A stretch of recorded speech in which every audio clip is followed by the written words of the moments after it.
As fighting intensified in Ukraine, a recently divorced President Putin appeared to be on a charm offensive, starting at the APEC summit in Beijing, where cameras caught him putting a shawl on the wife of Chinese President Xi Jinping, which her aides promptly replaced. But it was the informal but uncomfortable encounters between the Russian and U.S. leaders in which they looked in each other's direction but not at each other that made the news. There were no smiles behind the scenes as the two leaders spent a total of about 15 minutes together.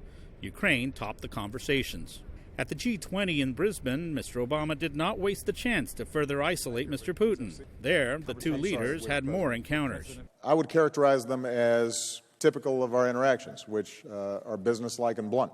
The Australians showed Mr. Putin the same hospitality they showed other leaders. They let him hold and pet their koalas, just as President Obama got to do. But no one here in Australia has forgotten that Russia is blamed for the downing of Malaysia Airlines Flight 17 that killed 298 people, including 28 Australians. President Obama joined leaders of Japan and Australia, who voiced their opposition to Russia's actions in Ukraine and called for those who brought the Malaysia plane down to be brought to justice. Throughout the G20, there were smiles and handshakes, but little mincing of words.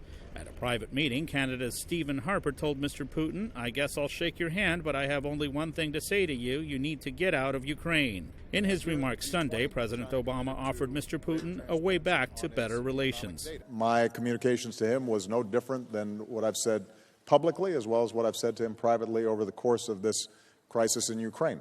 And that is, Russia has the opportunity to take a different path. While other leaders remained in Brisbane until after lunch Sunday, Mr. Putin was among the first to leave the gathering. Luis Ramirez, VOA News, Brisbane.